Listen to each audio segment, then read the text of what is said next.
Oh, good morning and welcome to Live Impact News right here on 13 News Now, the app. It is 10:01 a.m. on May 18th. It's a Monday morning.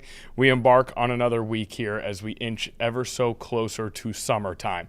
Now, I'm Connor Reel and I am here with Samantha Spinacci, who is filling in for us today because we have a remarkably busy day around Hampton Roads in particular. Samantha, welcome. How you doing? How you feeling? Feeling good. Ready for it to be a new week, you know? And you know what? Your wishes have been answered because it is, in fact, a new week.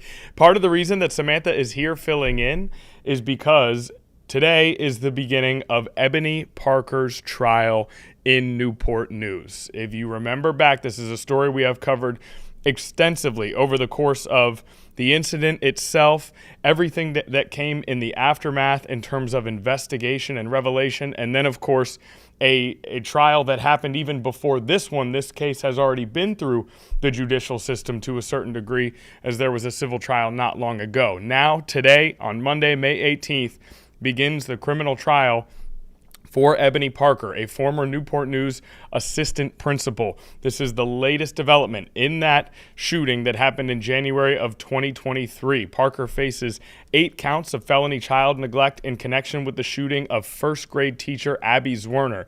That shooting by a 6-year-old student in Abby Zwerner's class. One of her own students that she taught shot her back in 2023, January of 2023.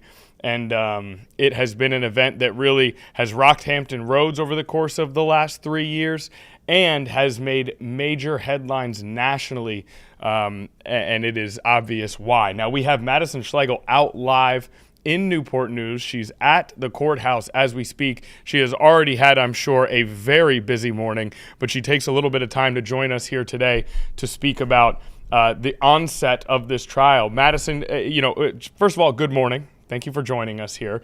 And secondly, just what are you seeing, first impression, as you embark on this trial?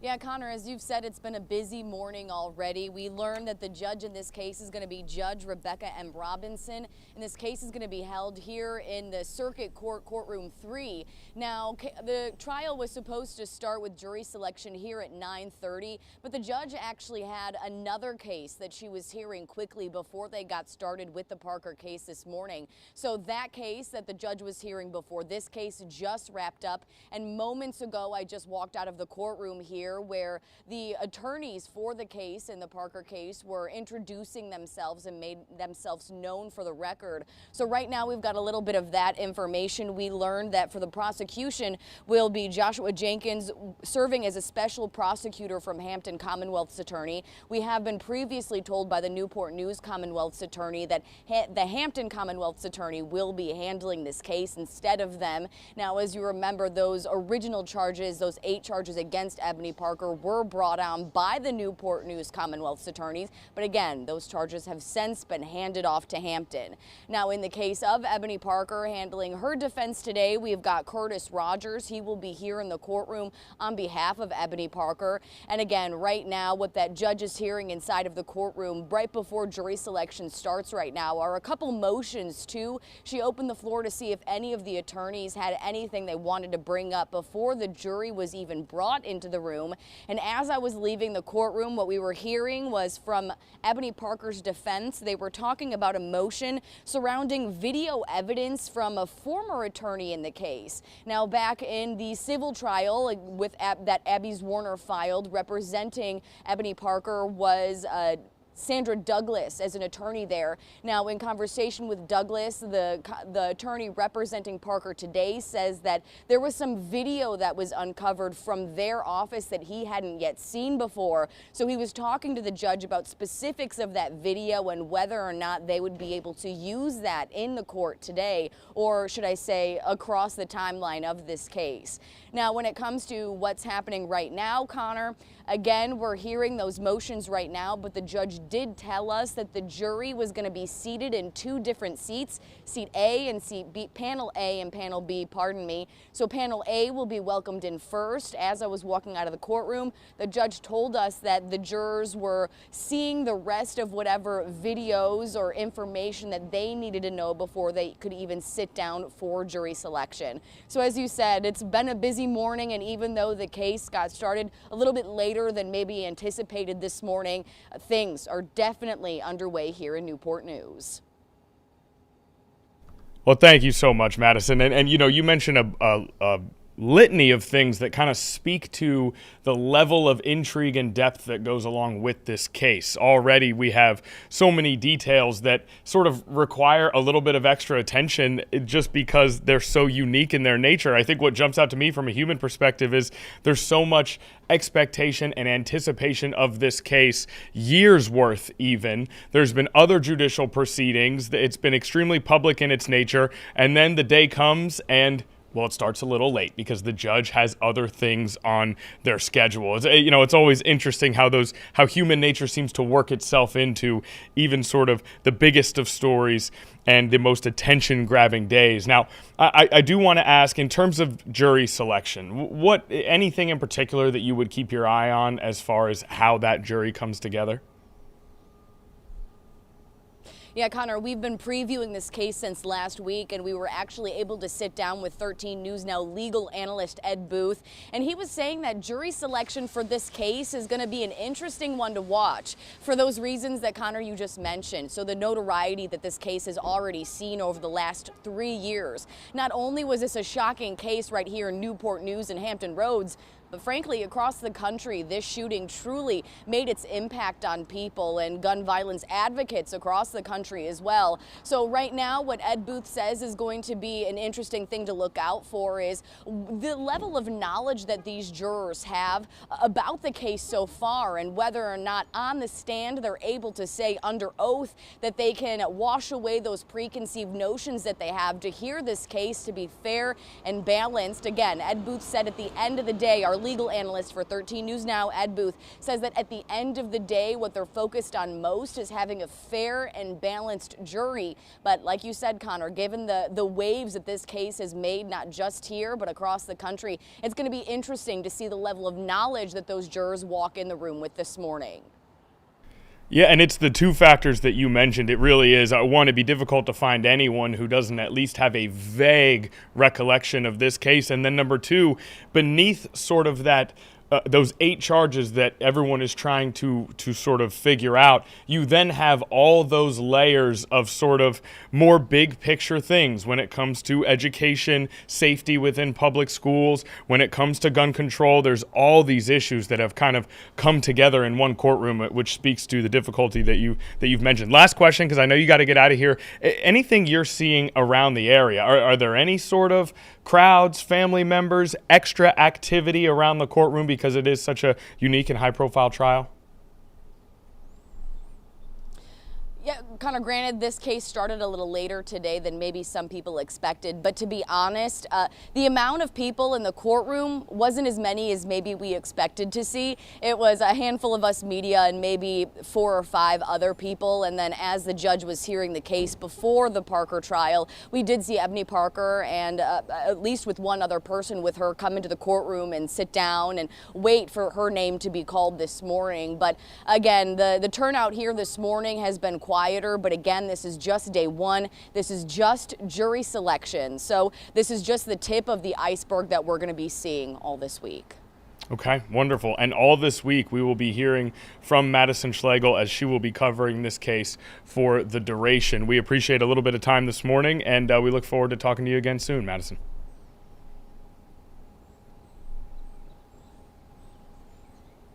All right, that's Madison Schlegel out in Newport News. But remember, the Hampton Commonwealth's attorney now handling this case, as we learned from Madison just now. It was originally brought by the Newport News Commonwealth's attorney, but it'll be the Hampton Commonwealth's attorney handling the prosecution in this case, along with some assistance from special prosecutors, once again, as Madison mentioned. Now, this is Monday at 10 a.m. We are 10 minutes into our show. We are going to have thorough and consistent coverage of this trial as it goes along. This is far from the last you'll hear of this, both here on Live Impact News and on 13 News Now at noon, 4, 5, 6, 11. We will have very, very up-to-date information coming your way as soon as we get it. Not only is Madison Schlegel out at this trial, Sarah Calloway will be assisting her out at this trial. So we will have a lot of coverage here just on Live Impact News with live updates from reporters. So stay with us throughout the week and we'll continue to cover this case. We'll be bringing on experts to break down what we see day to day. Of course, we'll be hearing from Ed Booth, who assists us a great deal when it comes to legal coverage. So a lot of coverage from Richneck Elementary School, the Ebony Parker trial, those 8 counts of felony child neglect in connection with the shooting of Abby Zwerner. Okay, we're going to take a commercial break here on Live Impact News. When we get back, Craig Moeller is in the house. He's here with a forecast. Sounds like things are going to be pretty chilly going forward. Craig, nope, that's a big head shake from Craig. I think it's going to be maybe quite the opposite. We'll be right back.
Well, welcome back to Live Impact News here on 13 News Now. Obviously, a quick start to our week with Madison Schlegel live from the Ebony Parker trial. Again, we'll be covering that all week long. But we're going to reallocate our focus back here into the studio, back here into our Live Impact News headquarters, because Craig Moeller joins us now, and he's got a forecast. He says that my description before the break was totally and completely wrong.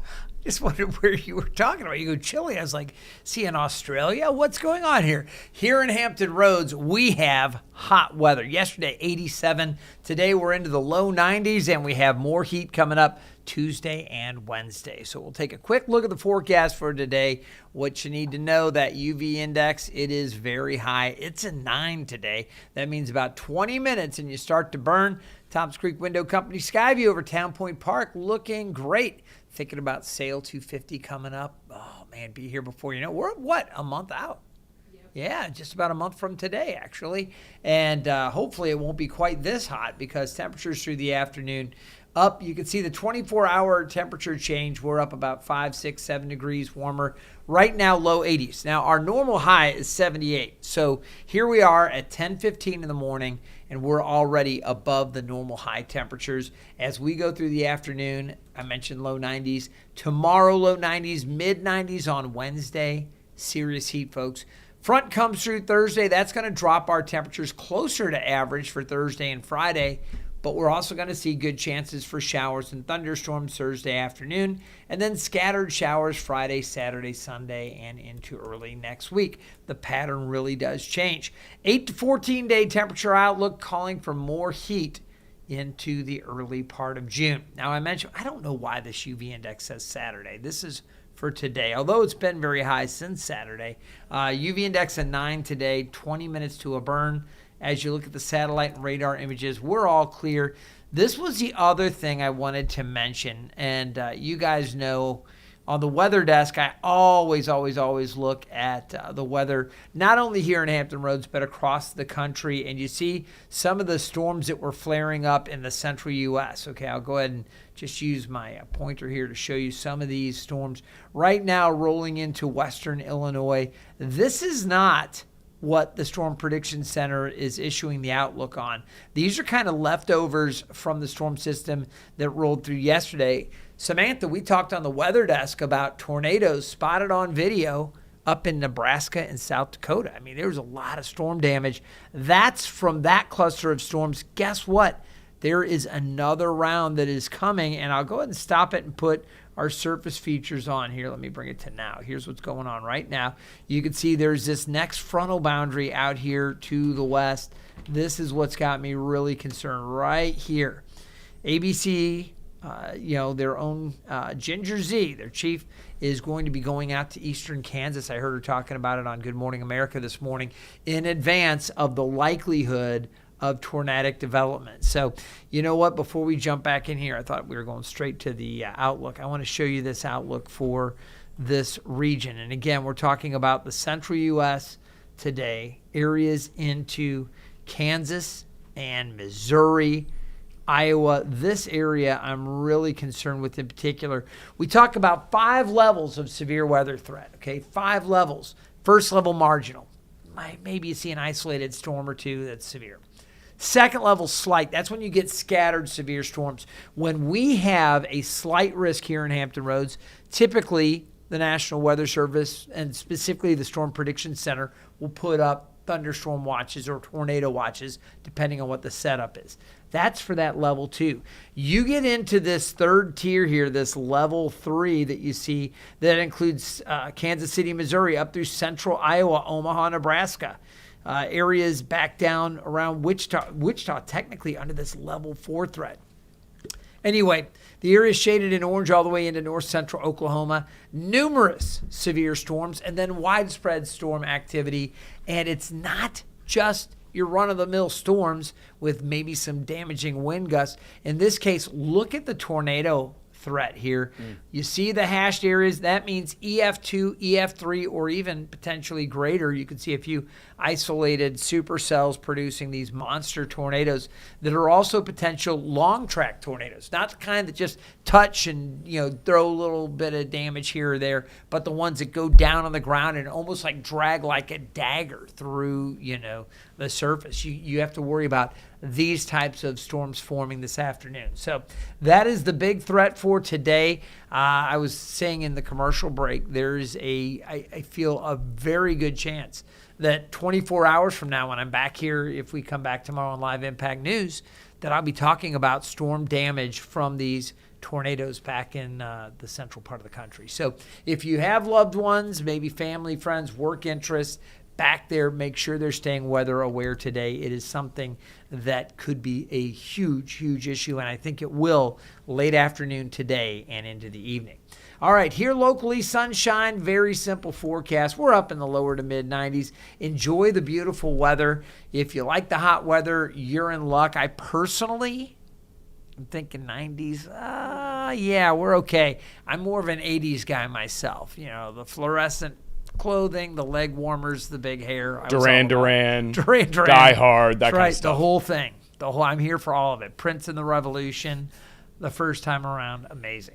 So there you go. Temperatures in the 90s for the next 3 days, falling back to near 80 on Thursday, and then some scattered wet weather through the weekend. And I mentioned into early next week that longer range modeling suggesting maybe a few showers even Monday or Tuesday. we need the rain, so it's not bad. But so that quadrant there, that Thursday through Sunday quadrant, is that going to be legitimate drought relief? Could be. Yeah. Could be. We have to see. I think on Thursday we have the potential for a few stronger storms. We are not outlooked yet. It's just kind of beyond that outlook. Okay. But that's something we'll want to watch for. And then just scattered periods of showers off and on. That may make a dent. Connor, it's a good question. Okay. I would like to first use a personal anecdote to speak to that UV index. I did, in fact, go to the beach on Saturday, as I told you I would. I reapplied. We still got a burn going here. So be careful out there. It is serious. This is not, you do not want to start your summer peeling out and just being overly crisp. You want to make sure you kind of are getting that very gradual reintroduction to this level of UV, of something ultraviolet. to think about too. Like I'm, kind of a big hat guy. Like you always see me in a ball cap or sometimes even a brimmed hat. I've got a Tilly and all that. That's all great for direct sunlight, but when you're out on the water or even on the beach, there's so much reflected sunlight and radiation that even areas where you have a hat, or if you're on the water, that water reflects the sunlight, you can still get a burn. So really, again, the sunscreen's so important. Colin. Got to watch out for it, and then we might get some relief towards the end of the week. Was this weekend, in terms of the heat, was it everything you guys thought it would be? It certainly felt quite hot. Low to mid 80s on Saturday. We knew that was kind of our transition day. Heat arrived Sunday, 87 the high. Today, tomorrow, Wednesday, into the lower to mid 90s. Okay. And then before we jumped into the forecast, we were getting sort of a frame by frame breakdown of Craig Moeller's midnight dreams. Do you want to dive into that here? No, we'll save that Samantha, for another. Do we have time for that? Another show. I am saved by the producer. Okay. Yeah, just odd dreams about the state of the world.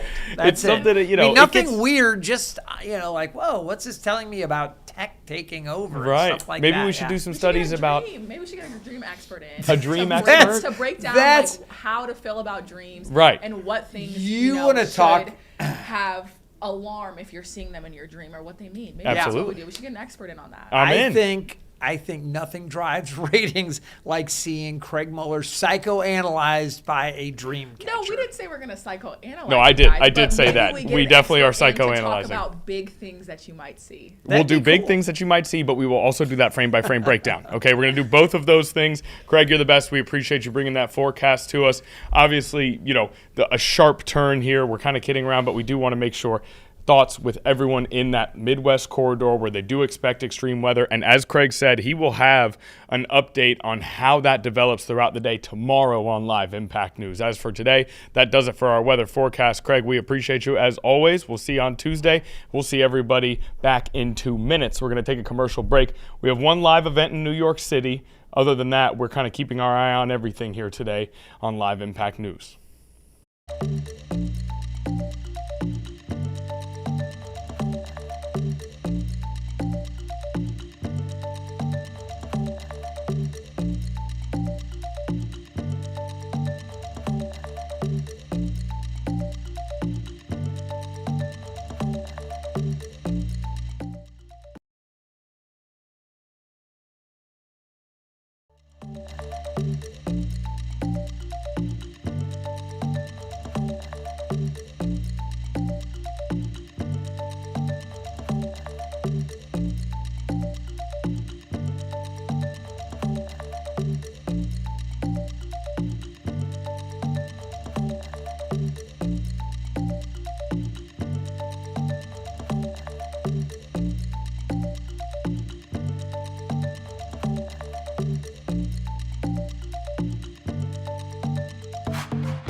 but how can I consider me having sales when I have to pay Uber back with my grocery? That's not sale.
Okay, welcome back to Live Impact News. We have one live event going on, and so we are going to go straight out to that live event. This is New York City Mayor Zohran Mamdani holding a news conference in the Bronx on affordability.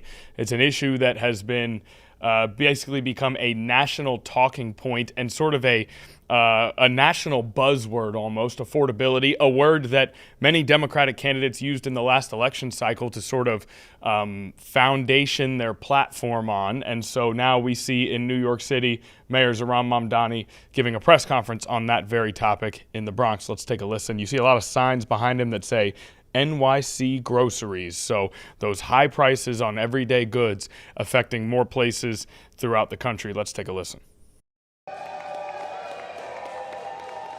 And we're all here with one clear message. New Yorkers deserve affordable groceries and good jobs. That's why we're proud to stand with you, Mayor Mamdani, as you take on the affordability crisis head on. Because let's be clear, working people are being squeezed every single day, and they need action, not slogans. Anyone can make promises during a campaign. What matters is who will fight and deliver for them. And delivering means bringing people together to open a store that does two vital things: lowers grocery prices and creates good jobs. Wait, pause. I mean, creates good union jobs.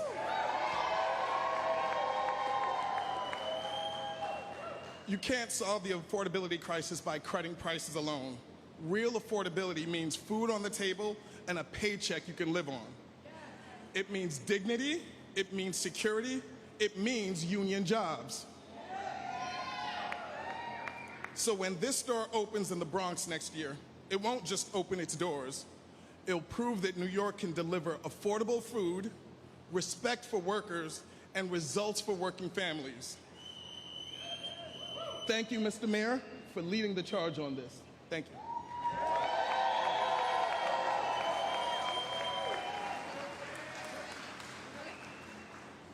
Thank you, everyone, for joining us. Next time you come by here, there will be air conditioning and a new grocery store.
All right, welcome back to Live Impact News right here on 13 News Now. It is 10:33 a.m. here on this Monday, and as we do most weeks, we've got Patrick DeHaan from Gas Buddy joining us to talk about that ever-present headline of what gas prices are doing. Now, they've remained at a elevated level from a year ago pretty consistently, but there have been slight variations week to week now in terms of those gas prices since the war in Iran began and the Strait of Hormuz closed. Patrick, how you doing on this Monday? Thanks for joining us once again. I appreciate it. I'm great. Okay, wonderful. And if you're great, maybe that means that there's some positive news about gas prices. What are you seeing right now today? Where do things stand? I'm great. I just haven't also had to talk about oil prices just yet. So maybe that may fade away here in the hours ahead. For now, as you mentioned, oil prices started the week by jumping in Sunday night trade as we've seen now new escalations from President Trump talking about Iran, that the time is ticking. Oil prices, though, this morning reversed. Doesn't really make a whole lot of sense when there's escalations, but one has to start looking at the integrity of the market. There may be something ongoing in the background, but generally you don't see oil prices dropping on new escalations. Having said that, average gas prices in Virginia up about 3 cents a gallon in the last week, up $1.35 from a year ago, hanging out in this kind of low to mid $4 mark. That's something that we may continue to see here as we get into Memorial Day weekend. Beyond that, we still could continue to trend higher. The strait continues to be closed, and until it reopens, we're going to continue to see pretty significant impacts on oil prices moving ahead. And I would say that now 78 days into the U.S.-Iran situation, that it may now take until late 2027 for global oil inventories to catch back up. So we continue to probably go higher in the weeks ahead. Again, not necessarily at a huge pace, but we're up another few cents. If you add that up every week, we'll probably hit that mid $4 mark. We could go higher than that if the strait continues to be closed. And who knows? We could eventually see new all-time records when it comes to gas prices. Okay, now, number one, we must apologize because your Monday was going great. We are responsible for bringing this oil conversation into the picture, so our apologies, but we'll rebound quickly here. No worries at all. Now, there has been talk from President Trump and other lawmakers about suspending the federal gas tax. Do you see that as a viable option to truly help with this situation? Well, I mean, help it would, but to the degree, I mean, an 18.4 cent a gallon reduction in prices still leaves us with gas prices that are over $1 a gallon more expensive than a year ago. So it is some relief. It is probably not the amount of relief that most Americans are looking for. The other thing is, as well, looking at the cost impacts, the Federal Highway Trust Fund would be foregoing about $2.1 billion a month in gas tax revenue. So to look at the totality of the situation, it may reduce gas prices by 18 cents a gallon or so if Congress passes this and if President Trump signs it. But again, that is not a whole lot of relief when you're talking about gas prices statewide that are up $1.32 from a year ago. Yeah, so something, but definitely not bringing us back to where things were during those times when I guess we almost took it for granted at that point in time. Now, I've also heard some sort of maybe more sensational headlines or statements about how, well, once this war ends, the gas prices are going to go back to lower than they ever were before. Is that feasible for us to truly get back even below where we were a year ago? Or is it something where you can't totally put the cat back in the box or whatever? Am I getting that statement right? The back in the bag? The cat back in the bag. Cat back in the bag, right. Are we in a situation where it'll never truly get back to that? Or is that something that could happen? And if so, how quickly? Yeah, well, it certainly could happen, maybe in a couple of years. And so, nothing's ever impossible when it comes to oil markets. Supply and demand are constantly changing. Could we see it again? Yes, but I think it'd be a long time before that could potentially happen. I mean, most Americans don't get to see the pool of oil that's draining rapidly. Global oil inventories are declining notably and have now for over 2 months. And that's going to take an incredible amount of time to rebuild those global inventories, because keep in mind, global economy on a normal day consumes about 100 million barrels there's only about 102 million barrels a day of production. So there's about a 2 million barrel a day difference between supply and demand. And that 2 million barrels divided by, we've lost out on 1 billion barrels of oil already. If you do the arithmetic, it's going to take a very long period of time for that 2 million a barrel a day surplus in oil production, once the straits reopen, to start increasing global oil inventories, right? And it may be even beyond 78 weeks. Every day I've been estimating that we're seeing the strait close as a week of time that it's going to take to recover. And that would put us at November of 2027 for recovery in global oil inventories, but it may take longer than that. Okay, so it's possible, but years down the road if that does come to fruition. And then, of course, we've got Memorial Day weekend coming up. As you already stated, we know, or we've talked about and reported on how those elevated gas prices might impact Memorial Day weekend. I'm wondering, what does the inverse look like? In what way will Memorial Day weekend impact prices? Is that something that could drive prices due to the elevated demand? What could we see in terms of the holiday impacting the pump? Well, I mean, demand is on a weekly basis. It does get smoothed out. Summer holidays, unlike fall or winter holidays, generally do see sustained increases in demand through the weekend, unlike Thanksgiving, where everyone hits the road and then parks for a few days. Memorial Day is one of those returns to recreational activities. People drive to a cottage, then they might use more gasoline or other fuels over the course of the weekend in the boat, et cetera. So I don't expect there to be a huge surge in demand with prices being elevated. I think a lot of Americans are probably going to cut back. That is, if you do have a boat, if you do go up to the lake, you may not run the boat in the lake all weekend long. Some people might. But all in all, summer holidays generally do see an increase in demand, but it's such a short burst of time, a 5-day, a 4-day weekend, that it doesn't usually impact markets in a profound way. Demand is higher than it is during the fall, but it's such, again, a short burst of an increase of demand that it doesn't usually impact markets. We'll have to see what the numbers look like, by the way. The 4-week average for gasoline consumption has declined from last year. I'll be real curious. If this Memorial Day is above 9 million barrels a day, that'll be a pretty strong statement that Americans didn't really care about high prices. But my suspicion is that we could see U.S. gasoline demand falling below the 9 million barrel a day number. And that would be pretty strong sign that consumers are reacting to high prices. Hi, Patrick. Samantha here, the producer today. I have a question about like the summer blends, because I know we change blends through the seasons. Does that make any difference of what we'll see with pricing at the pumps in the next couple of months? I mean, summer gasoline tends to be anywhere from 5 to 20 cents a gallon more expensive. The blending components are why that there's a range. It's not an exact science, because some of the components go into summer gasoline can vary, just like the price of oil varies on a daily basis. We've made the changeover across the entirety of the country to summer gasoline. We've been on it now for the last few weeks ahead of this coming weekend's deadline. Retailers have until June 1st to basically purge all their winter gasoline, but usually well ahead of the deadline, we've made the transition already. So that's not something that's going to be actively pushing prices up from here on out. It is a reason why prices are slightly higher this time of year compared to winter. But that is not something that now changes. It's something that we're paying probably 5 or 10 cents more for compared to like New Year's. But that's not a reason why prices are actively climbing. A lot of the reason for that is still the Strait of Hormuz being shut down. And then we'll make the change back to cheaper winter gasoline in mid-September.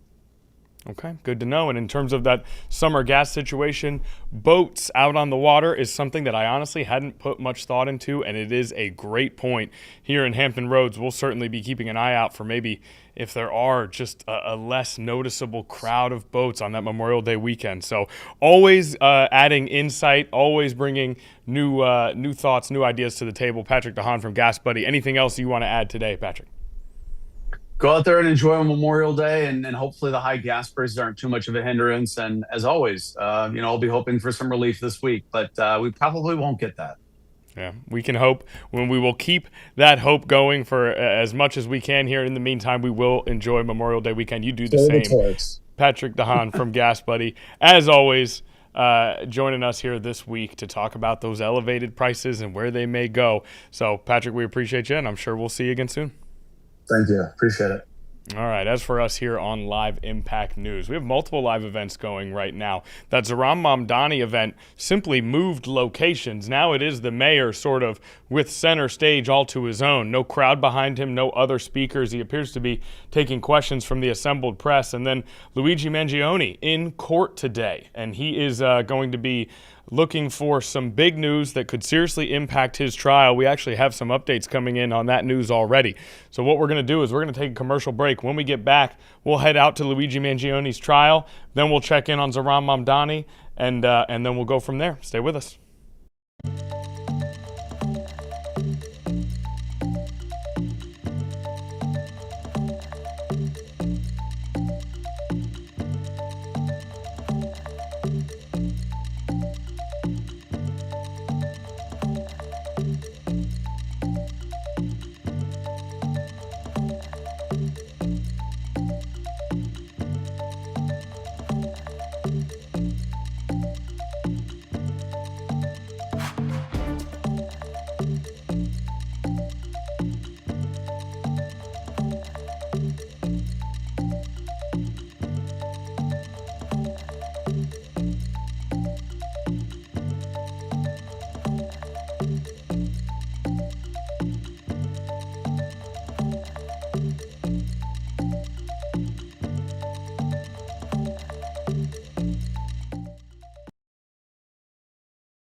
Okay, good morning once again, and welcome back to Live Impact News here on 13 News Now, the app. We are going to check in on Luigi Mangione right now. This trial is ongoing as there is a major decision that came across today that we expected to be made sometime this morning, and we have just very recently gotten an update from the Associated Press with more information here. The breaking news today out of the Luigi Mangione trial, which you are looking at live right now, by the way, is that a gun and notebook that prosecutors say link Luigi Mangione to the killing of United Healthcare CEO Brian Thompson can be used as evidence at his murder trial, according to a judge ruling today.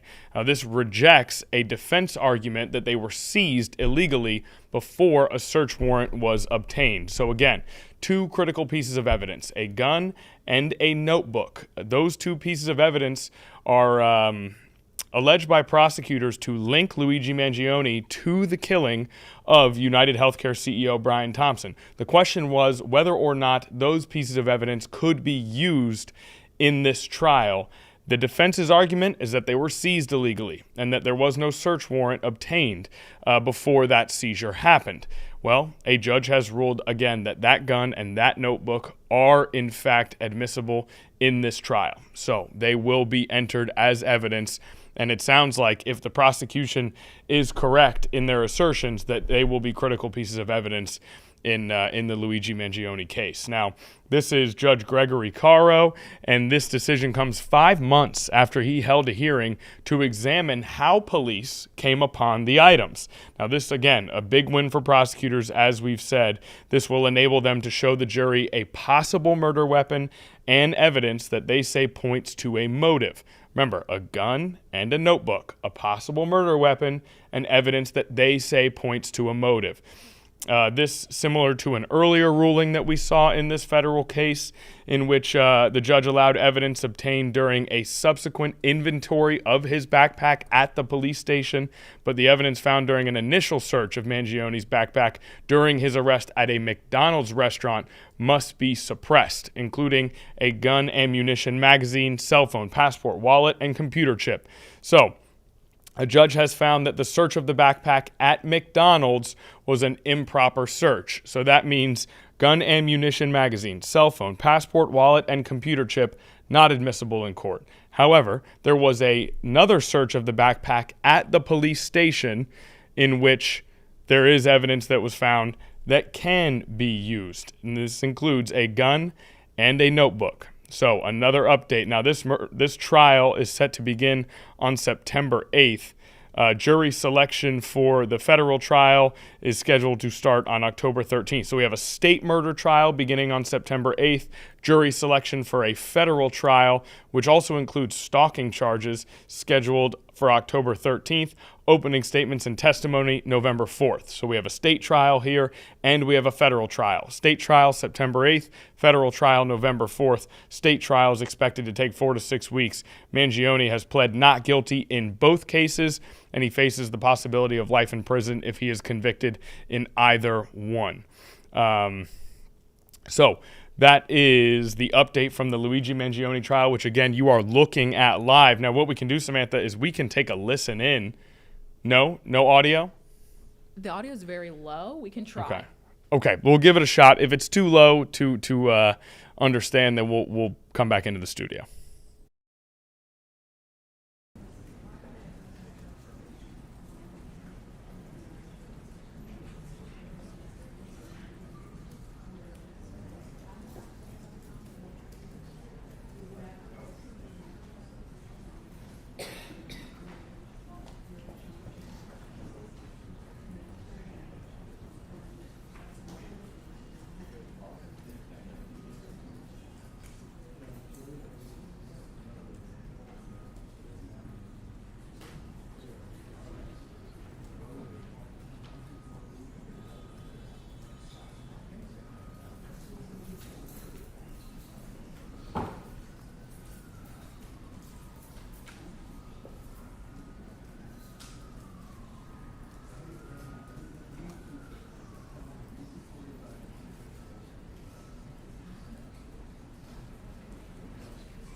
Okay, so Samantha was right, as always. We really cannot hear anything that is going to give us any type of insider information into what's going on.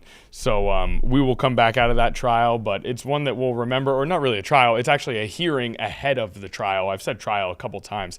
This is a hearing to determine whether or not evidence is admissible in the courtroom, and not the start of the trial. Again, two different trials that are both starting in the fall. So this is obviously a story that we'll continue to track as each of those trials begins. And if you remember, December 9th, 2024 is when Mangione was discovered. This was 5 days after Thompson was killed outside a Manhattan hotel. And police found a gun, notebook, and other items in Mangione's backpack after he was spotted eating breakfast at a McDonald's restaurant in Altoona, Pennsylvania. Now, if you remember correctly, looking back on it, it all seems so condensed. But those 5 days after Thompson was killed outside Manhattan Hotel, an event that was caught on sort of a street level camera, and the video widely circulated. The intrigue around who had done this was just rabid almost to a degree. And then those 5 very long days passed with no suspect, or with at least no one who had been apprehended in a serious way or in a permanent way. And it was 5 very long days with a lot of different stories, rumors, headlines, all to come from those 5 days. And then 5 days later in Altoona, Pennsylvania, 230 miles away from Manhattan, Luigi Mangione was apprehended, his backpack taken, and that began sort of the series of steps that have led us to today's evidence hearing and to 2 trials that are still to come, again, in the fall. So Luigi Mangione remains in the news as his guilt and innocence are what's to come here. So the decision between those two things, again, he has pled not guilty in both his state and federal trial to the charges alleged against him. So we're going to take another commercial break here on Live Impact News. When we get back, we'll continue to explore some live events. We've got some other major headlines that we want to cover as well.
Okay, back here in the Live Impact News studio, an update for everybody.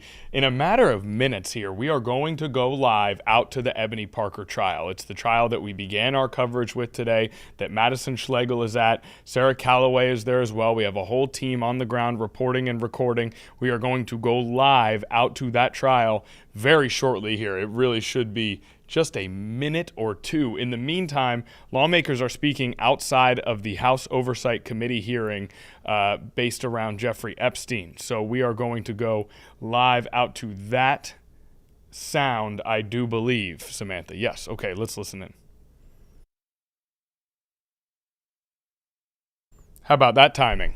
Everybody saw that, right? That is Live Impact News right there. You never quite know when things are going to start, when things are going to end. We always have an idea, but that one ended just before we made it out live to the exterior of that House Oversight Committee hearing. But that is okay, because we still have plenty of updates to bring to you just in general with today's headlines as we sort of move towards our live look at that Ebony Parker trial. Let's begin with an update on where things stand globally here. We know that there continues to be a purported ceasefire when it comes to the war in Iran, but we also know the Strait of Hormuz remains closed, and that has led to those high oil prices, and that no permanent resolution for peace has yet been found. Now, Samantha, give me a thumbs up at any time when we're ready to go out to the Ebony Parker trial. For the time being, we'll start with the economy. World shares and mostly fell back, and oil prices mostly jumped on Monday after President Donald Trump warned Tehran that the, quote, clock is ticking as U.S.-Iran negotiations over that permanent end to the war continue to really have a lack of resolution, to continue to sort of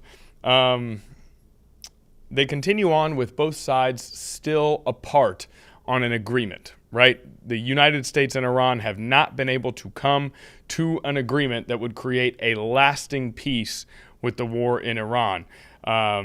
Now, a drone strike sparked a fire on the edge of the United Arab Emirates' Seoul nuclear power plant on Sunday.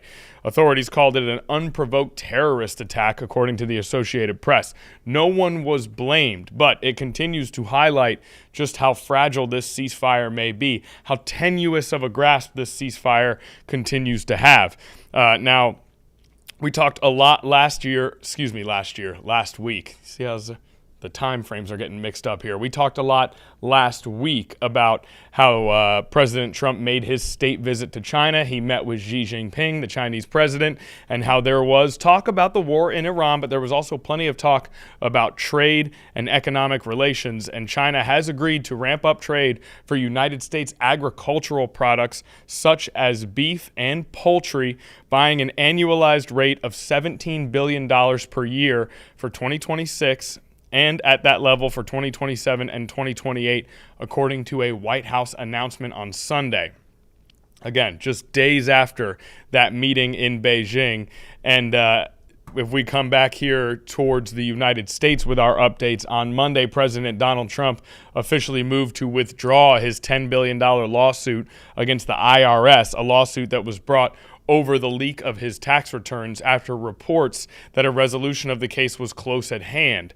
The disclosure was made in a filing in federal court in Florida where the lawsuit was initially filed. So that is something, President Donald Trump, obviously the president of the United States, is in theory in charge of the Internal Revenue Service, or at least at the head of the organization of which the IRS is a part. But for some time now, President Trump has been suing the IRS itself, a $10 billion lawsuit over the leak of his tax returns. Well, on Monday, he moved to withdraw that $10 billion lawsuit after late last week there were numerous reports of a settlement or a resolution of the case. Now, it does appear as though we have the trial that is now live for us here. This is the Ebony Parker trial. As we told you, we would be going live out to this trial as soon as we had the opportunity. It does look like we have that shot up. I'm just waiting on Samantha for final confirmation. Okay, now the audio may be a little low. We are working to get it to a place where it is discernible, but let's listen in for now. We'll continue to monitor as we go along.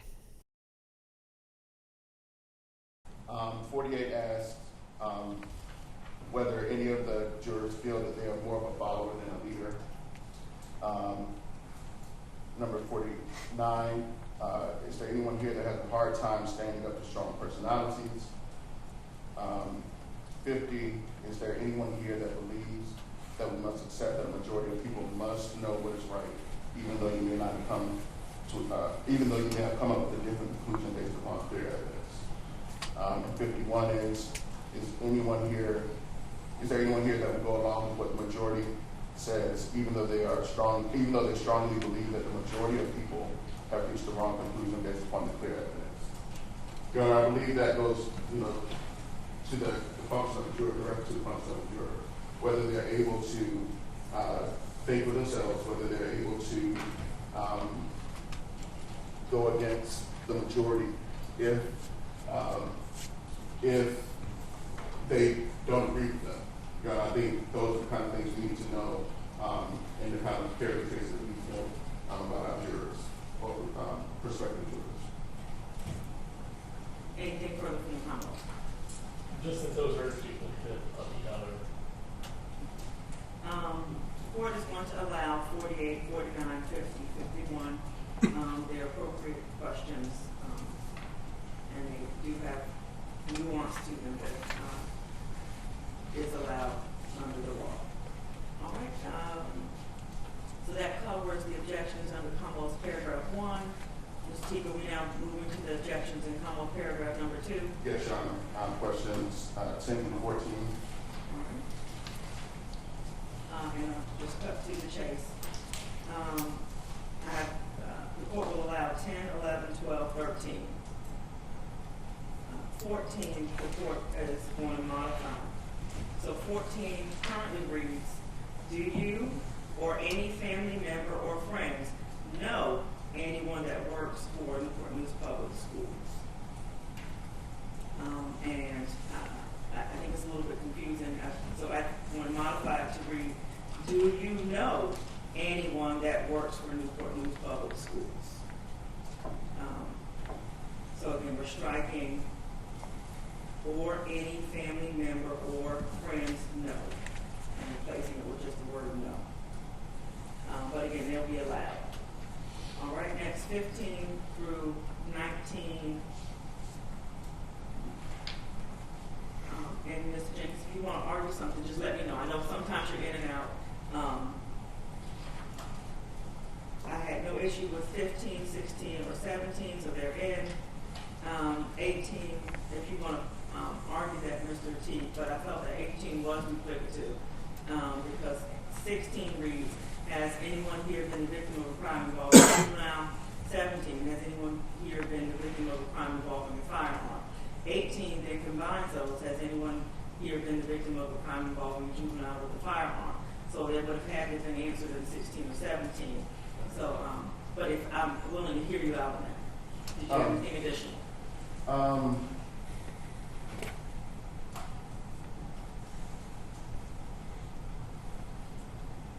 No, Your Honor. I understand that. Okay. So 18 is struck as duplicative, and I had no issue with 19 that comes in. Then we move to set of 20 through 23, which Commonwealth has objected to as duplicative. I have no issue to 20 and 22. But if you can argue 21 and 23, I was unsure about why you're asking for that. So for the record, 21 reads, has anyone here been involved in a case that required an investigation by Child Protective Services? 23 reads, does anyone here have a family member or friend that has been involved in a case that required an investigation by Child Protective Services? If you could explain your rationale for those questions. Yes, Your Honor. 21, I think I can address them at the same time. Those questions go, 21 and 23 go toward investigations with Child Protective Services that could implicate someone being accused of or maybe has been found liable for failing or inadequate oversight of a minor. And so, Your Honor, that's why we're asking those questions. That's directly implicated in this case. Okay. Is there any evidence coming out in this case to about Child Protective Services? Not Child Protective Services in and of itself, but Dr. Parker is being accused of having, failing to adequately protect these children. So I believe that is in the same vein. Thank you. Yes, Mr. Jenkins. I'll say only that there was a CPS investigation, but we have no intent on mentioning that or this trial. So the court is going to strike 21 and 23 as not relevant. And therefore, I'm going to hold you to that statement, Mr. Jenkins. Nothing's coming in without CPS. And that brings us to 28 and 29. 28 reads, does anyone here feel like they are always right? 29 reads, is anyone here stubborn and refuses to change their mind even though there is enough evidence to support their position? So Mr. Teague, if you would explain that. Do you have something else just on this one? Just quickly, Judge, number 28, I believe the court has already struck that earlier. I did? Okay. Okay, so just 29. Is anyone here stubborn and refuses to change their mind even though there's enough evidence to support their position? If you could make your argument, Mr. Teague. Yes, Your Honor. I believe that question gets to the heart of whether a juror can be fair and impartial in their deliberation in this case. If someone believes that they have a tendency to be stubborn, and even in the face of evidence that does not support their position, I think that we need to know that because I think that definitely indicates whether they can be fair and impartial and or assess with reasonable ground standard.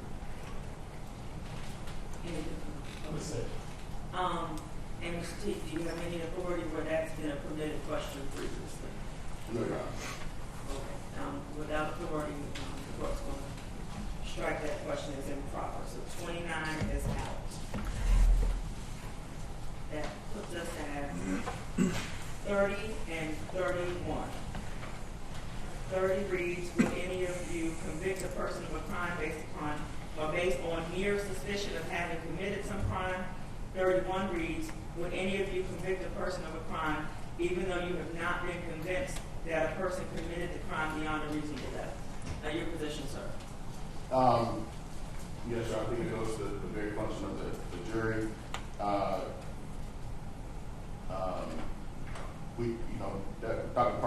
Dr. Parker is innocent is presumed innocent until proven guilty, and if they're not able to appreciate that and believe that mere suspicion entitles or enables them to convict her, I think we need to know that.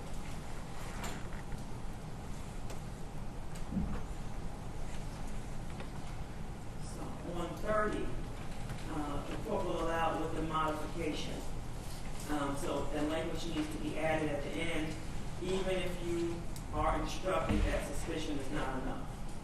So 30 should then read, because it needs to be an accurate statement of the law. 30 should now read, will any of you convict a person of a crime based on mere suspicion of having committed some crime, even if you are instructed that suspicion is not enough? So it's allowed if you add that, and 31 is allowed.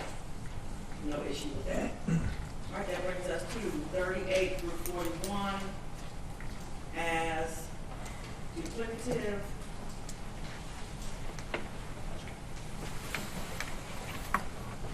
Your Honor. Yeah, no, you can go ahead. 38 reads, have you seen any press conferences regarding the special grand jury report regarding the shooting at Richneck Elementary School? Your Honor, I don't believe that is duplicative. The previous question that we discussed have asked whether they're familiar with the special grand jury report itself, whether they've seen press conferences where a prosecuting official has made statements which people tend to link credibility to. I think that's a different question. I think we are entitled to know that.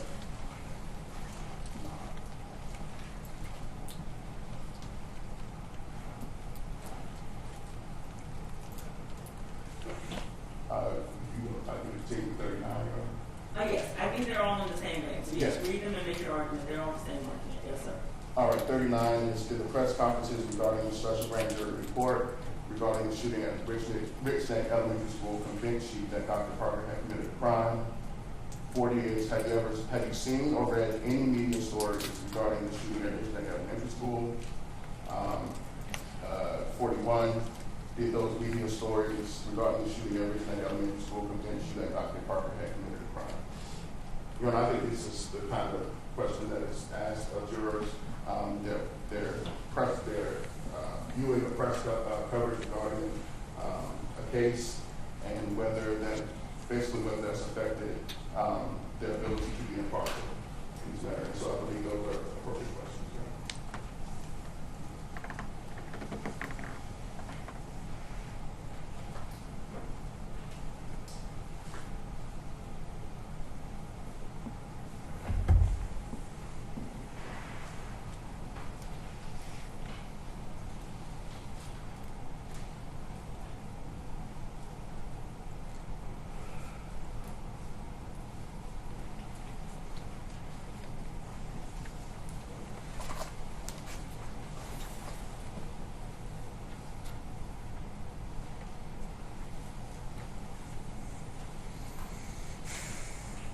So the court will allow the questions. 38, if someone answers into the affirmative to 38, then 39 needs to be answered privately so that their response about their conclusions of the press coverage don't take the jury. 40, if they answer in the affirmative that they've seen or read media regarding the shooting 40, then their response to 41 needs to be answered privately as not to taint the jury with the opinions of the court. And that, does that bring us to 48 and 52? Yes, Your Honor. 48 and 51, I believe, have already been addressed by the court. Okay, so we just need to do 52. 52. Okay, and I'm going to read this one this time. 52 reads, are you able to make an independent determination without the influence of others that the evidence established guilt or innocence? What's your argument for this? Again, Your Honor, these are it goes to the heart of the matter of whether the jurors are able to, again, make independent determinations despite differing opinions, whether they can be fair and impartial, whether they can, go with their beliefs regarding, as it relates to evidence that's presented in the case, rather than going with the tie or with the majority. Is that an accurate statement of the law? So it reads, are you able to make an independent determination without the influence of others? Or an accurate statement of the law which jury instructions are based on? They're to deliberate and listen to the opinions of others and discuss it. And while, yes, they need to make their own determination and not be unduly persuaded by someone else's, I feel like, can we state that better? Without the influence of others. I mean, it is supposed to be a group deliberation. We are supposed to consider the opinions of other jurors, but still make their own decision. Is there a better way to restate that reflects the actual jury instruction? And the strength of the jury. If I may, just since we're rewording, I want to just point out something else about the wording of that question. That maybe I would point this out on the other side, but the question ends with that the evidence establishes guilt or innocence, and I'm just a little concerned because obviously the evidence never needs to establish innocence. It has to establish guilt beyond reasonable doubt, or there is innocence. So I feel like even that latter half is a little concerning in that I don't want the jury to be searching for evidence of innocence. That's not appropriate. They will find him innocent if we have not ever heard him. Mr. T, your response? I think that the rewording of the question can simply be, are you able to make an independent determination of whether the evidence establishes guilt beyond reasonable doubt? We're just taking out the without the influence of others, adding establishes guilt beyond reasonable doubt. Okay, so hold on, let me make sure I have it, your proposed modification correct. are you able to make an independent determination that the evidence establishes guilt beyond a reasonable doubt? Is that what you're purporting? Or say it again so I can have. Well, no, I think when I hear it, I'm wondering, are you able to make an independent determination of whether the evidence establishes guilt beyond a reasonable doubt? More appropriate wording. Mr. Jenkins, to that modification, what's your position? We don't object to that. Okay, so that would be the question. All right, anything else to take up? Thank you. Okay. And I know we're ready to bring the jury in. I'm going to take a bathroom break. But I know that the press, good morning. And I just wanted to identify the record who was here. We've been getting a lot of emails all Friday afternoon. I just want to make sure we're all in a good place. We're all in the understanding. So if you all would like to stand and identify the organization you're with, and if you have any questions or anything, you comments, now's the time. Channel 3, who's here from Channel 3? Stand up. Good morning to you. How you doing? I'm Brendan Ponton with Channel 3, and I did have a question for you. During opening arguments, or could we? Okay, so as you can see, they are moving towards a sort of brief recess as they look to start bringing jurors in. Now, as of our current, most updated information is that we will not be showing potential jurors live here. This is jury selection day. They are looking to build a jury, and the prosecution and the defense will be going back and forth, eliminating certain jurors, preferring certain jurors, and through that process, they'll end up with what they consider to be a fair and equal jury. But we are not, as of now, going to show, especially people who are going to come through and end up not being a part of this trial, we don't plan on showing them live on our air. So as they head towards a break, we too will head towards a break. Now, we will make a quick note here. We heard from Madison Schlegel earlier. She had a lot of interesting information about jury selection and how, with this being such a notable case and such a nationally relevant and highly covered case, jury selection becomes all the more difficult because in searching for jurors, you want to find people that do not have preconceived notions about this case. And in a case like this that has just a widespread understanding of not only the case itself, but all of the various issues, both political and otherwise, that become a part of a case like this, from education, safety in school buildings, all the way down to gun violence and gun restrictions. All of that factors into a case like this. And so finding potential jurors that don't have preconceived notions about the case itself and the litany of issues that it touches on is a major challenge for these two legal teams. And it's one that makes today maybe more intriguing than your typical jury selection process day. It looks like the legal teams are actually exchanging words or at least questions right now. Let's listen in one more time before we go to break here, Samantha. Okay, so for Channel 3, when that's played, can you blur the facial image of the child? Yes. Okay, that's not an issue. Okay, all right. And so anything else from Channel 3? I think we're good. Okay, wonderful. Thank you so much. And I see Mr. Desjardins in the, on behalf of the Daily Press. Yes. And Virginia Pilot. He's here. Is anybody else here with your organization? Yes, ma'am. Peter Casey, I'm photographer with the Pilot and the Daily Press. Okay, thank you, sir. Do you all have any questions or comments about how this works? I was just hoping you could turn the mic, your mic a little bit towards you. A little bit closer. Yes. Okay, as you can see, they're kind of going over some of those media restrictions that we're talking about here, right? Talking about blurring certain faces and then members of the media. You know, we also have our team of reporters in that courtroom as well.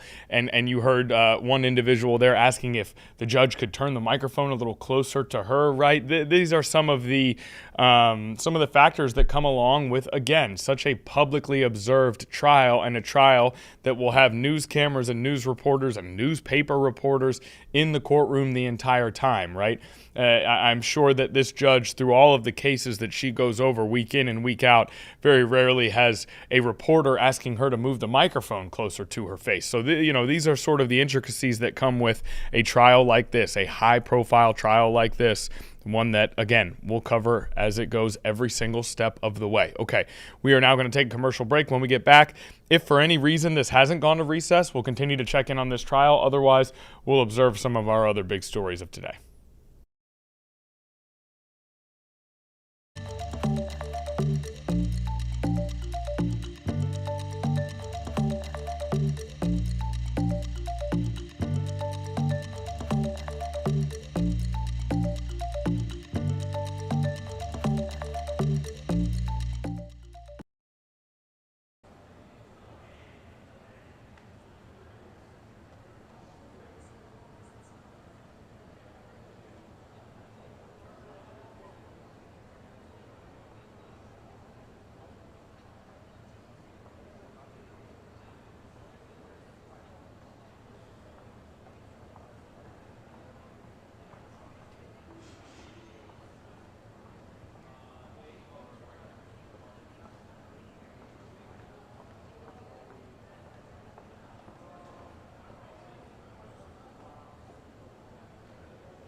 Okay, we're back here on Live Impact News, and they remain in the courtroom now.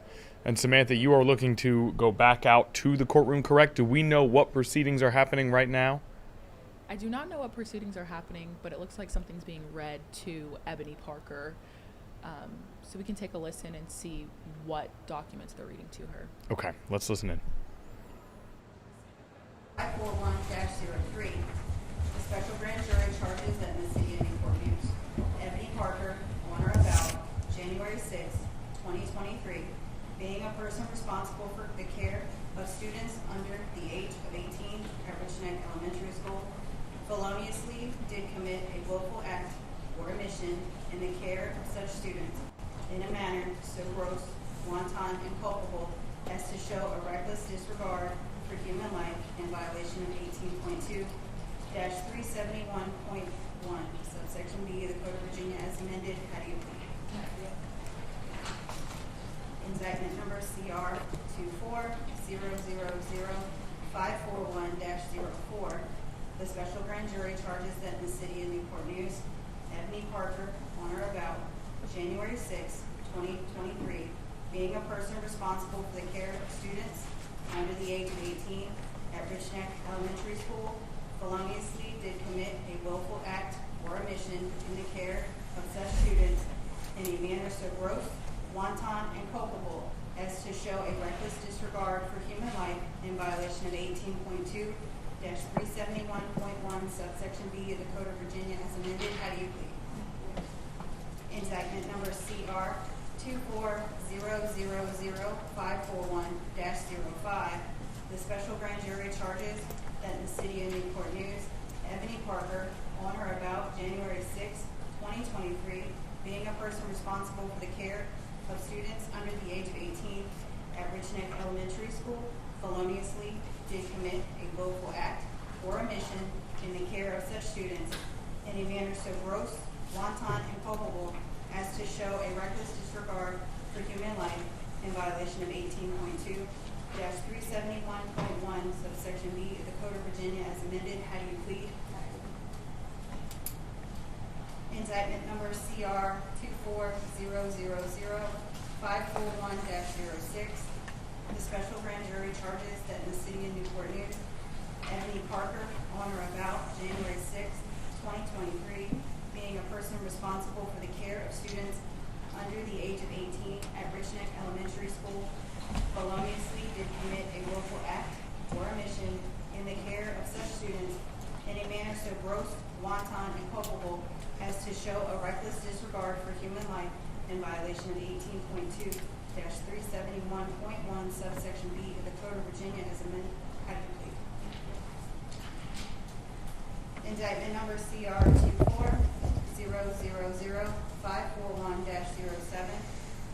The special grand jury charges that in the city of Newport News, Ebony Parker, on or about January 6, 2023, being a person responsible for the care of students under the age of 18 at Richneck Elementary School, feloniously did commit a willful act or omission in the care of such students in a manner so gross, wanton, and culpable as to show a reckless disregard for human life in violation of 18.2-371.1 subsection B of the Code of Virginia as amended. How do you plead? Indictment number CR 24-000-541-08. The special grand jury charges that in the city of Newport News, Ebony Parker, on or about January 6, 2023, being a person responsible for the care of students under the age of 18 at Richneck Elementary School, feloniously did commit a willful act or omission in the care of such students in a manner so gross, wanton, and culpable as to show a reckless disregard for human life in violation of 18.2-371.1 subsection B of the Code of Virginia as amended. How do you plead? Ms. Parker, please remain standing. I have a few additional questions. If you don't understand them, let me know. We'll try to clarify. If you want time to speak with your attorneys before answering, let me know and I'll give you time. And if you raise your right hand for me, please. You swear or affirm to tell the whole truth and nothing but the truth. Okay, thank you. And if you give me your full name again. And your date of birth. What's the last grade of school you completed? And can you read, write, and understand the English language? Are you the same Ebony Parker that was just read in the indictments? Today, are you under the influence of any drugs or alcohol or medication that will affect you in today's hearing? Do you have any mental or physical conditions that prevent you from understanding these proceedings? And do you understand that you've been charged with 8 counts of child endangerment? Do you fully understand the charge against you? Do you understand what the Commonwealth must prove before you may be found guilty? Do you understand the elements of the offense? Yes, sir. Okay. And do you understand what has to be proven before you're found guilty? If you want to talk to your attorneys about the question, you can take a moment.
Attorneys? Have you discussed any defenses you may have with your attorneys? And have you given your attorneys the names of any witnesses on your behalf? Are they here today? If they're not here, are you still able to go forward today?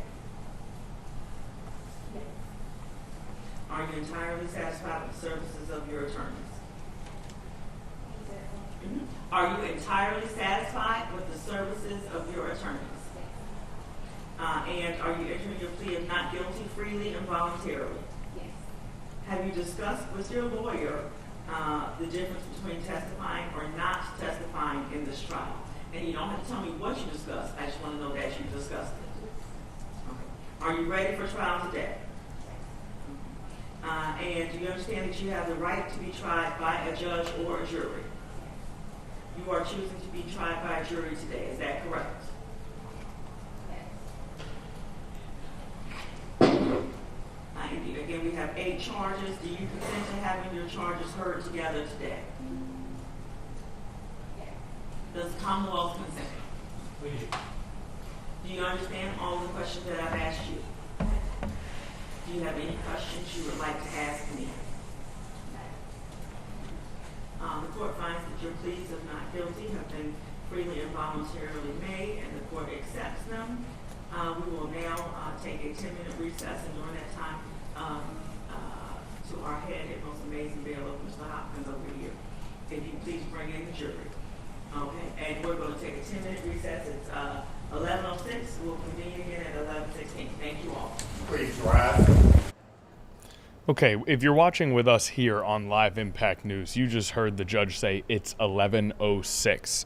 If you look at your clock, obviously you know that it's 11:36. That's because standard throughout the coverage of this trial, there is a 30-minute delay on the stream from within the courtroom itself. That is to ensure that if anything were to happen that should not be streamed live to the public, then the judicial system would have the opportunity to adjust. So there is a 30-minute delay. So it is 11:36. You are not going crazy. They just, this is all happening 30 minutes after what you saw in the courtroom. Now, we do have updates up to the minute from our reporting staff that is in the courtroom right now. Sarah Calloway at 11:26 a.m. sending an update. A few things we already know, but we'll go over it anyway. The judge in this case is Rebecca Robinson. The prosecutor is Joshua Jenkins, a special prosecutor with the Hampton Commonwealth's Attorney's Office. This case originally with the Newport News Commonwealth's Attorney's Office passed over to the Hampton office. The defense attorney is Curtis Rogers. The defense began by asking the judge for a continuance. The judge denied that request. Both sides went over certain jury selection questions to decide which ones to strike from the list, modify, or allow. So within selecting the jury, both sides have the option to, as they said, modify, allow, strike potential jurors from the list. They're looking to create a jury. Each legal team is looking to create a jury that is favorable to their side, but with the balance of power between each of the two legal teams, you are hoping to get a fair and equal jury of the community, of peers. So we also know, as you just heard just now during that clip, Ebony Parker pleading not guilty to all child endangerment counts against her. That is what we just heard as the judge was talking to Parker in that moment in the courtroom. Again, that recess happened at 11:06 p.m., which was 11:36 for us, and they're now going to bring potential jurors in. We're told there are about 90 potential jurors, 90-ish potential jurors, and the selection process should be underway really now for us here in real time. That process is happening as we speak. So, again, that all came from Sarah Calloway, one of our reporters on the ground right now, and Madison Schlegel is there as well. And we likely will not be back in that courtroom again in this stream. We may have a chance, but we are not showing the jurors live on stream. And if they are clear and present in the shot in the courtroom, then that's not something we will take. But we will continue to receive updates from our reporters. Those we'll bring to you regardless of whether we have the live stream capabilities or not. So all a unique experience that we'll be going through together this week as we bring you the very best coverage of this trial that we can. Now, we're going to take a brief commercial break. When we get back, there are other things happening today. We're going to go over some of those stories up next.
Okay, welcome back, and we are going to sort of go a little bit more global with our next story.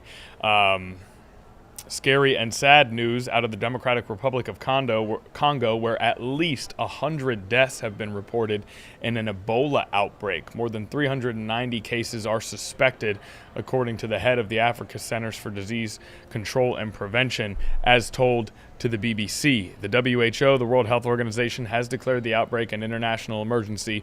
We have seen, Ebola, this is not completely and totally foreign to us as a disease that to be in the news. We have seen Ebola outbreaks here in the 21st century at the very least that we have covered as well. Now, we do have more reporting that at least 6 Americans have been exposed to the Ebola virus during the outbreak in the Democratic Republic of Congo, according to CBS News, which is the BBC's U.S. partner. Now, 1 American is believed to have symptoms, with 3 others said to have faced a high-risk contact or exposure.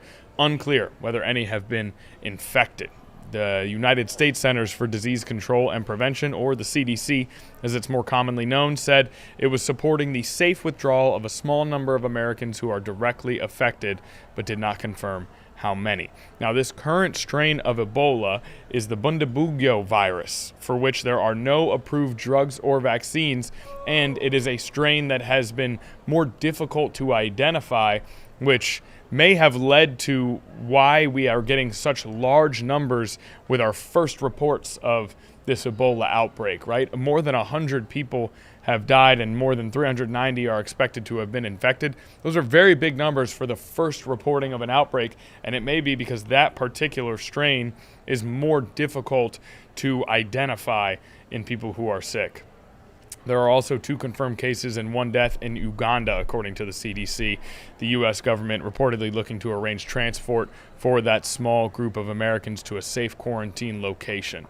So now we are going to hear from Dr. Jean Kaseya, the Director General of the Africa CDC, who's going to speak about this Ebola outbreak right now. Of course, this comes after 2 long weeks of very intense hantavirus coverage aboard that MV Hondius cruise ship. Now, this week, we begin by talking about an Ebola outbreak in Africa. And what we're going to do here is make sure we warn you that there will be moments of silence within this clip. That is just reporters asking questions that you cannot hear, but the answers give a great amount of context to the questions that are asked. So let's listen in now. Let me first say that today Africa and African leaders are so proud of the Africa CDC, because on the 15th of May, once I got clear information from DRC and from Uganda, Africa CDC was the first one to declare this outbreak. And from there, from day 0, we started to support countries. And I called for a meeting with all partners on the 16th of May. A US CDC represented by the Global Health Security was attending this meeting, and all other partners. Today, Africa is increasing the response to this outbreak, but we cannot accept to not have vaccine and medicine available while the sense to make it is ready. And we need to have this approach to support Africa to have medicines and vaccines, because we can do that.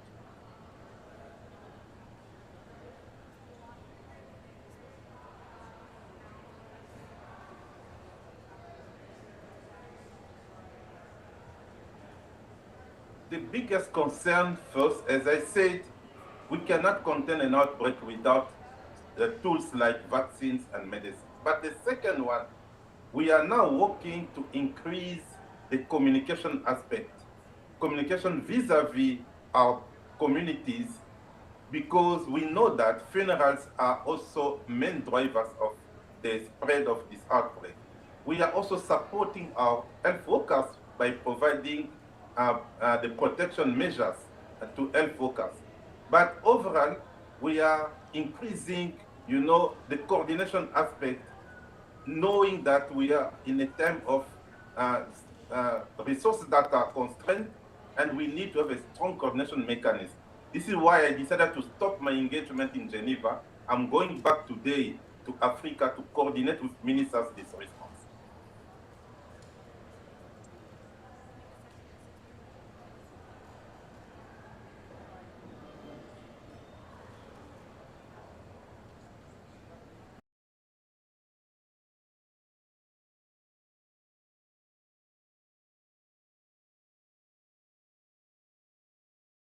You know, Budibugyo is the third outbreak that we're experiencing in Africa.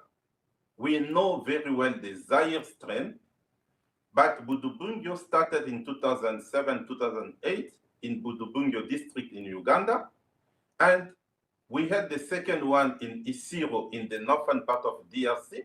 This is the third one, but what we are seeing with the current outbreak, it's more virulent than others. It's more deadly than the two other outbreaks that we had. And now we are conducting studies to understand why this outbreak, currently this virus is killing more than others. Is there any factor that can explain that? We also know that we are in a region where there is insecurity. We have density of population, and we have population moving from an area to another one, from Ituri to Uganda, from Ituri to South Sudan, now from Ituri to Goma, as we know that there is now a confirmed case in Goma. This is what is making this outbreak more concern for us.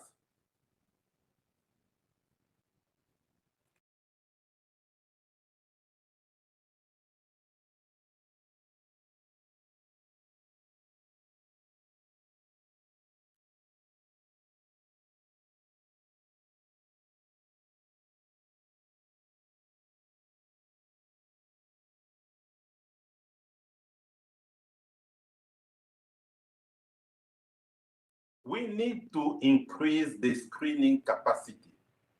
As I was talking with the Minister of Rwanda yesterday, he was telling me, DG, what we need is to increase our capacity for diagnostics. We have the ability to do that in Africa and with Africa CDC and other partners. We are not recommending other measures because we need to open borders, we need people to fly, but what we need is to make sure that we are screening each person, we are isolating those who are at risk, and we are taking all public health measures that can protect all of us. I think for now, we are on top of things. We are leading the response. And if we have appropriate support from our member states, mostly in terms of funding, but also from our partners, we can rapidly stop this outbreak. Okay, so there you have it, an update from Dr. Jean Kaseya, the Director General of the Africa CDC. And of course, this, again, an Ebola outbreak both in the Democratic Republic of Congo and Uganda, but the Democratic Republic of Congo is where we have seen by far the highest degree of numbers, both of infections and deaths. And now I want to try to add a little bit more context to what we're seeing, but I am sort of continuing to read through information as we go here, as we all start to explore these main stories of the day. And it continues to be something that, let's see here. Now, the Africa CDC says the continent is facing an unprecedented financial crisis. It says official development assistance has dropped sharply from about $26 billion in 2021 to $13 billion in 2025. Wealthy nations have turned their attention instead to wider geopolitical issues like the war in Iran and their own domestic pressures. Now, African leaders for years had pledged to better finance their own health systems, but those commitments remain largely on paper. In 2001, countries committed to allocating at least 15% of national budgets to health, yet only Rwanda, Botswana, and Cape Verde are on track out of Africa's 54 nations. According to a health financing expert and co-editor of the New African Journal of Health Economics, the conversation was somehow theoretical because the donor system was still functioning, but now that cushion is gone. Governments are accelerating efforts toward health sovereignty with aspirations to finance and manage systems with less reliance on external aid. So all of that wrapped up in the context of this latest outbreak that we have seen of Ebola. and important to include and continue to monitor. And this is something that we will keep looking at, as well as we'll continue to cover the hantavirus outbreak aboard the MV Hondia's cruise ship, one that has led to quarantined former passengers all throughout the world, including here in the United States.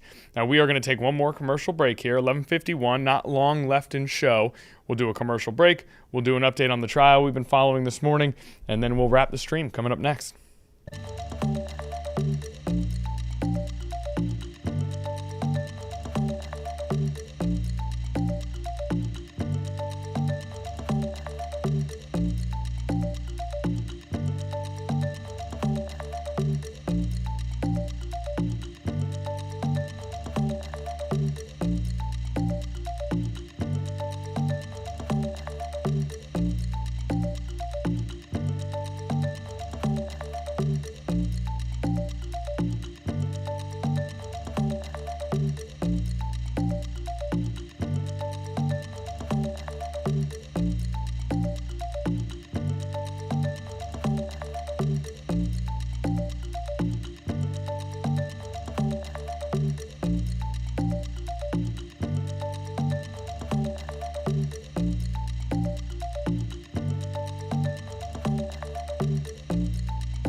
Okay, back here in the Live Impact News studio. We are going to spend the remainder of our stream sort of wrapping up what we've seen thus far in the Ebony Parker trial. Now, this trial began in earnest today, but today is jury selection day. It is likely that we see the true advent of the trial in the days to come.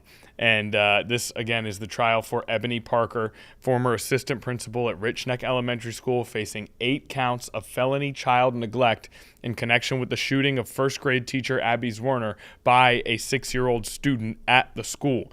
Now, we know from having observed the trial here in studio that she has pled not guilty to all child neglect charges. We also know from hearing from Madison Schlegel earlier today that the jury selection process is quite complex and difficult, much more so than a normal trial, due to the high-profile nature of this case.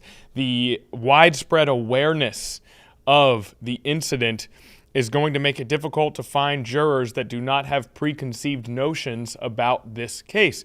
Also, the litany of socio-political issues that come along with a deeper discussion of what happened add a layer to the difficulty of finding those unbiased jurors who can go into this case, listen to the facts, and make a determination based on what they hear in the courtroom rather than what they've heard outside of the courtroom or how they feel about the issues that surround this case rather than the case itself. So Madison Schlegel said that there is going to be about 90 or so potential jurors, and the two legal teams will look to whittle it down to what is hopefully a fair, balanced, and unbiased jury as much as can be in a story like this, in a case like this. Now, originally, these charges were brought by the Newport News Commonwealth's attorney. They have been passed over to the Hampton Commonwealth's attorney, and it is the Hampton Commonwealth's attorney's office that will be prosecuting this case.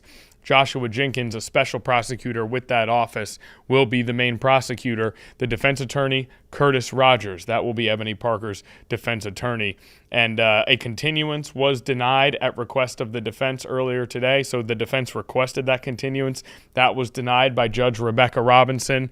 And now the jury selection begins. Now, we won't be showing any of the potential jurors in any of our live streamed content, but that our camera right now is fixed on Ebony Parker. That is Ebony Parker live at that trial. Now, I say live, and I will continue to say live. It says live on our screen, but there is a court-mandated 30-minute delay on all of the footage that you are seeing and that we are getting. That is to ensure that nothing gets out of that live stream that the court and the state and other potential involved parties do not want being made to the public, because again, this is a very high profile trial. So a lot of information here to try and take in today, including background on this incident, which we have not gotten too deep into. I mean, it's been something we've been covering for almost 3 years now. So there will be plenty of time this week to dig into background. We'll be hearing from Madison Schlegel all week. We'll be hearing from Sarah Calloway all week, two of our reporters who are on the ground at the trial, covering every single bit of this that they can. And remember, there was a civil suit already in which Abby Zwerner was awarded $10 million. This is a criminal trial for the former assistant principal, Ebony Parker of Richneck Elementary School. But that'll do it for us here on Live Impact News today. We hope to see everyone this afternoon or tomorrow, whenever you're free.